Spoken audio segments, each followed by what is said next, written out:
Hi there, future scientists and math wizards. Welcome to Smile Road. I'm Sir M, and I created this channel just for you, senior high school students looking to make science and math easier, clearer, and yes, even more fun. On Smile Road, we explore exciting lessons in general science, solve real-life problems in general mathematics, and learn how these subjects connect to the world around us, from floating boats to your monthly budget. Each meeting, I'll guide you through lessons using simple explanations, real-life examples, and even a few challenges to keep your brain sharp. Whether you're reviewing for exams, catching up on class topics, or just curious about how the world works, you're in the right place. Don't forget to hit that like, subscribe, and notification bell so you won't miss any of our learning adventures here on Smile Road. So for our lesson number 24, understanding the screw, the simple machine.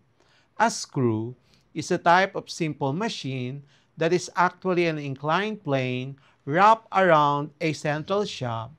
It converts rotational turning motion into linear motion, the straight line, allowing you to apply a small force over long distance to hold objects together or lift things.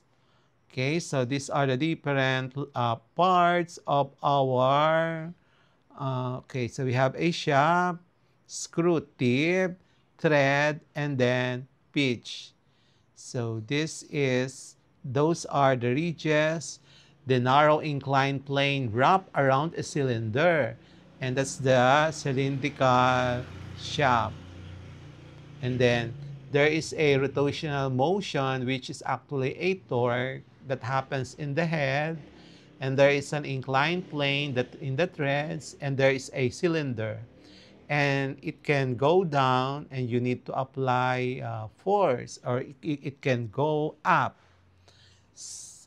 A screws threads change the weak circular force applied to the screw head to a strong upward or downward force. So that's another illustration of a screw, the head, the thread, the shaft, and of course, the pitch. Purpose of a screw: to fasten or hold objects tightly, to lift loads like in a car jack or a Archimedes screw, to increase force with less effort. Examples of screws: jar lids, bolts, corkscrews, drills, cork jacks, light bulb bases, bises in carpentry or mechanics. How a screw works. A screw's thread, the spiral ridges, are actually an inclined plane. When you rotate the screw, it moves forward or backward depending on the direction. This motion lets the screw dig into or pull together materials. And the formula for mechanical advantage of a screw is the circumference of the screw over the pitch of the thread. A screw with more threads per inch, smaller pitch, has a higher mechanical advantage, so it requires less force. Why screws are important? They secure things strongly and permanently. They allow position and controlled movement. They are found in tools, machines, and everyday objects. Practice problems regarding the screw, a simple machine. A screw has a thread length circumference of 12 centimeters and a pitch of 5 centimeter. What is the mechanical advantage given the thread circumference 12 centimeters, pitch zero point 0.5 meters, and then we are asked to determine the mechanical advantage. So the formula to use mechanical advantage is the circumference over the pitch. Substitute the given data and the final answer is 24. Number 2. A screw has a pitch of 0.2 centimeter and is turned using a screwdriver with a handle diameter up to 4 centimeter. What is the mechanical advantage of the screw? Pitch 0.2 centimeter and the diameter 4 centimeter. Mechanical advantage is the required. First, obtain the circumference by multiplying the diameter by pi, and the answer is 12.57 approximately. And then using the formula for mechanical advantage, circumference over the pitch, substituting the given data, the final answer is 62.85.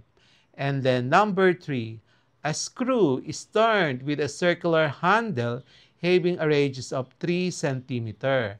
The screw moves forward 0.3 centimeter for every turn. What is the ideal mechanical advantage?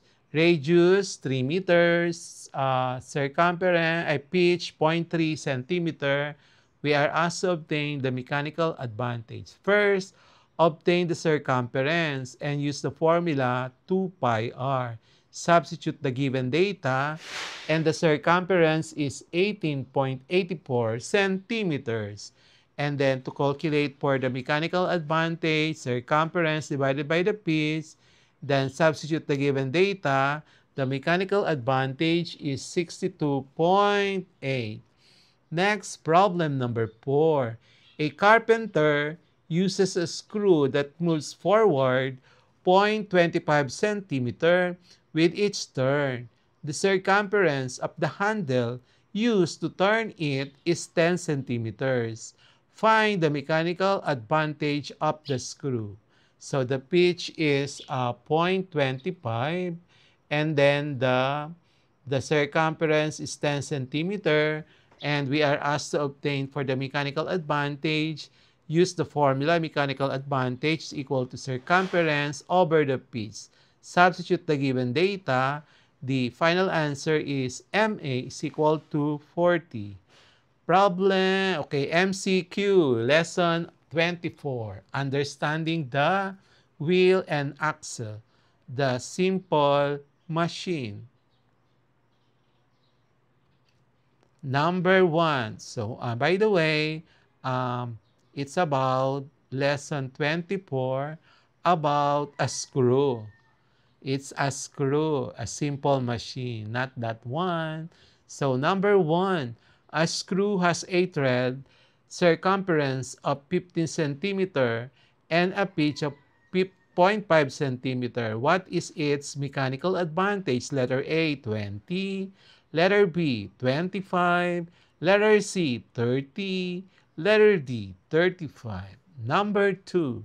The pitch of a screw is 0.2 centimeter and the diameter of the handle is 3 centimeter. What is the mechanical advantage? Letter A, 25. Letter B, 35. Letter C, 45. Letter D, 47. Number 3. A screw is turned using a handle of radius 2.5 centimeters. The pitch is 0.5 centimeter. What is the mechanical advantage? Letter A, 25. Letter B, 30. Letter C, 31.4. Letter D, 50. Number 4. If the diameter of a screw's handle is 4 centimeters and the pitch is 0.4 centimeter, what is its mechanical advantage? Letter A, 20. Letter B, 25. Letter C, 30. Letter D, 31.4. Number 5. A screw advances 0.3 centimeter per turn and has a handle with a 2 centimeter radius. What is the mechanical advantage? Letter A, 15.7. Letter B, 21. Letter C, 42. Letter D, 44. Number 6. A screw has a pitch of 1 millimeter, and a handle diameter of 3 centimeter. What is the mechanical advantage? Letter A, 62.8. Letter B, 94.2. Letter C, 30. Letter D, 45.5. Number 7. What happens to the mechanical advantage if the pitch of a screw decreases but the handle size remains the same? Letter A, it increases. Letter B, it decreases. Letter C, it remains the same. Letter D, it becomes 0. Number 8, a screw has a circumference of 10 centimeter and a pitch of 0.25 centimeter. What is the mechanical advantage? Letter A, 25. Letter B, 30. Letter C, 35. Letter D, 40. Number 9. A screw's mechanical advantage is 50. If the input force is 10 Newton, what is the output force? Letter A, 200 Newton. Letter B, 500 Newton. Letter C, 600 Newton. Letter D, 800 Newton. Number 10, a screw with a pitch of zero point 0.2 centimeters and a radius of 2 centimeters is used. What is the best estimate of its mechanical advantage? Letter A, 31.4. Letter B, 25. Letter C, 20. Letter D, 10. The answer key for lesson 24, please proceed to lesson 25. There's a wrong spelling of our lesson, and sorry for that. The answer key for lesson 23, understanding the word simple machine. These are the answers. 1, C. 2, C. 3, C. 4B. 5C, 6B, 7C, 8C, 9C, 10B. So hopefully you got them all correct. And that's it for today's lesson here on Smile Road. If you learned something new today, don't forget to hit that like button and share this video with your classmates.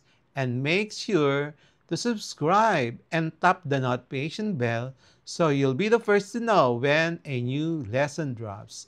This is Sir M, reminding you that learning doesn't stop after the bell rings. Keep asking, keep exploring, and always walk the road of knowledge with a smile. Smile Road, where curiosity meets discovery. Bye-bye. See you in our next lesson. Thank you, everyone.